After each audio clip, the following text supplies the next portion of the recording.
make a statement, close out with a statement on how you, a representative of the health industry, will continue to or re-energize your movement towards healthy lifestyle awareness in underserved communities. You want me, Whoever want to go first, anybody go jump in. first? Since y'all be keep cutting me off. Oh boy. Nah, in all seriousness though, I'm just gonna continue to do what I do, and I know that sounds kind of vague, but I want to continue to motivate. I want to continue to, learn. That's first and foremost. I think when you're in this industry, and I don't consider myself a trainer or a life coach. I'm just a dude that likes to work out. It's changed my life, and I want to bring that experience to others as well. Continue to learn, continue to get quality information, continue to be motivated. I think sometimes you lose motivation. And continue to be around good people. And for those that are struggling with healthy choices, I want to say this to really try to find someone that is a professional in the field. Don't go at it alone. A lot of people, once this pandemic is over or once the gyms open back up, they'll try to, everybody's like new year, new me. They go into the gym and they like a fish out of water. Like, get some help. Get the proper help so you know what you're doing. So number one, you want to get the results, but also number two, you don't hurt yourself. I want to thank you, Wahid, and this was my point. I just want to thank you for allowing me to come on. I also want to give a shout out to Miss Barnes for looking like a 90s R&B star with your hat on. You know what I'm saying? But I really want to, just say, like, I just want to continue to work and do what I do for the community and for the people that I got that surround me and support me. So one love. All right. We appreciate you, Shareef. Yeah. I mean, I think some of that is the same for me, especially the continuing to learn. I'm in a place in my career where I think that we often work in silos a lot. And so just coming on here and meeting you guys, I think has been amazing for me, because I think we need to come together. We've been talking and talking about stuff for so long, as well as, people saying how woke we are. My thing is, like, we need to get up and start doing something. I've been moving into this phase of action. Like, what are we going to do and who can I do it with? I know as in my private practice, I'm more of a therapist. And so I do a lot of individual, family, kind of couples counseling. And so I'll continue doing my work there. But I think I'm most proud of my work as a professor in schools of social work in actually educating and training folks up to go out here and do this work, pushing relationships, building connections like this. I hope to connect with you guys again in the future, especially I know Racquel, Miss Barnes, now I'm gonna call everybody Mr. Miss Barnes. Like you said, to kind of connect and do some things. And so I push my students to do the same thing, and then understanding our communities, because a lot of the students don't look like us that's in the school. And so if you're going to work with people of color and work in communities of color, then there's some things that you need to know. And I'll pull no punches, right? In my class, I'll pull no punches. And so I plan to continue to do those things. Likewise, I am just, this podcast did a lot for me, right? I wanted to say a lot of other things. Right. But I think this is the things that we need to do. More of this and more action, right? So thank you for having me again.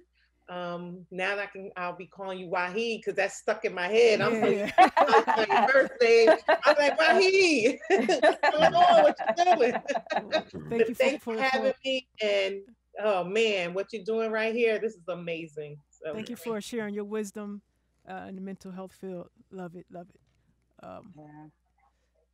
So, I mean, I share so many of the same sentiments, like everyone said. First of all, I thank you for this platform, because it's been amazing just to have the dialogue and the conversation and just to hear different people's take on ways that we can really start to do this work. And, just in starting my own company, a lot of it was scary, going out and especially getting into this wellness industry and the coaching field, which is something so, it's new. Like 2 years ago when I started this, there were barely any jobs available. But now, not only do I have a national coaching certification, we now as coaches are even able to now start to look into billing out, which is something that didn't exist when I first started. And so a lot of my work was around advocacy and really learning like this background. How do you get to these tables? How do we, create this voice in this space for our people? Because a lot of times, especially in the Black community, they don't have the money to pay for coaching services and things like that. But I know for me, the benefit was amazing. The growth and the amount of things that I was able to do and accomplish, being able to do that. And so now being able to walk other people through that same journey and really watch people transform in different ways. And like I said, everyone's different. So it's really being able to meet people where they are. And I always tell people wellness is in everything. But wellness is also not a cookie cutter approach. It's different for everybody. And it's just making sure that people know how to get on the journey and to have that support that they need as they move through. And so, as I move forward, it's just being at the table. I'm a part of so many different initiatives and different organizations and groups who are really doing the work grassroots. And it's amazing just to see what's going on behind the scenes that hasn't necessarily made it out there yet. And so it's just really about getting that work done, but also then promoting it and making sure that people know what's going on and how to get the help they need. Thank you. Thank you. She's saying she's getting a lot of checks. Why she's trying to stun on us? She's getting a lot of checks. Not yet. It's coming though. But quick shout out though. I did forget to say. So on Mondays at 7, quick plug. I do a segment called Living Well with Coach Racquel. If you go to my website, Fit to You Wellness, you can go in there. It's free. Opportunities just to share more of this, sharing more information, practical steps, things people can do to live a better life. Awesome. Thank you. Hakim, round it out. What you doing to make this better?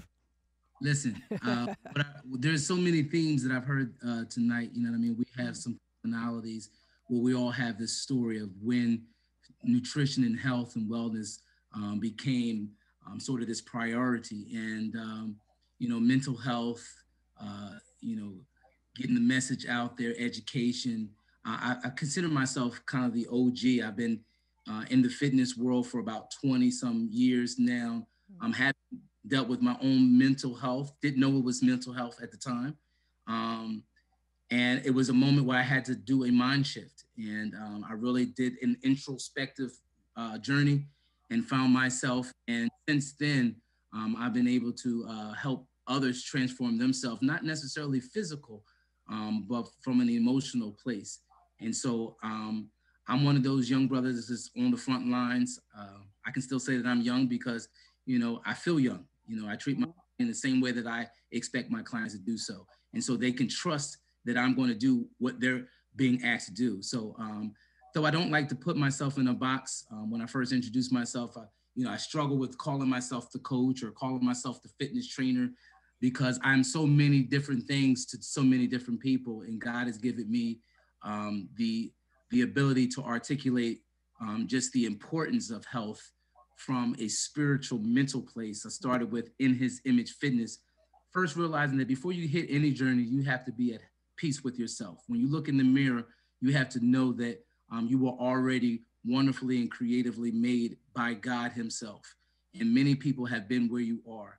And there needs to be someone who's coaching your ear, kind of like the Mickey of a Rocky Balboa movie. You can do it. One more push-up, one more, you can do it, and having that accountability. And so I'm here as a voice advocating right now. I'm focusing on the youth. Youth are struggling in this pandemic with being home, not having the sports outlets. And so as a fitness trainer, I'm focusing on the youth, making sure that they're active, even the elderly, making sure they're active by way of Zooms. And so I have this catchphrase right now, who's hungry? Because that's something we can all share. We eat when we're hungry. We eat when we're not hungry. We're eating when we're depressed. We're eating when we're happy. Eating and nutrition is just a part of our human condition. And when I ask my clients, are you hungry? They say, yes, I'm hungry. And I ask them, what are you hungry for? And that answer is different for every person. Prosperity, just mental clarity. And so I just want to be the Moses of the fitness industry. Awesome. Appreciate you, Brother Hakim. Thank you, everyone on this panel. And Can we get a little backdrop music as I you know, give my shout outs and thank yous? Yeah. So I want to give my shout outs, my thank yous to Wayne Shareef, Food Fighting Obesity, Obstacles Destroyed. Racquel Barnes, Fit to You Wellness. Hakim, Chandler, fitness enthusiast and personal trainer in his image. And Lorraine, Jamii Counseling and Consultant, LLC, and professor at Rutgers University.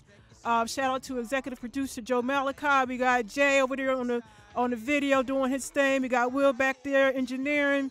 You know, I'm going to continue to do my part and provide platforms, try to put that good music out there that supports any kind of movement that's going to better humanity in general. Shout out, peace out, rap lyrics for class. Let's do it.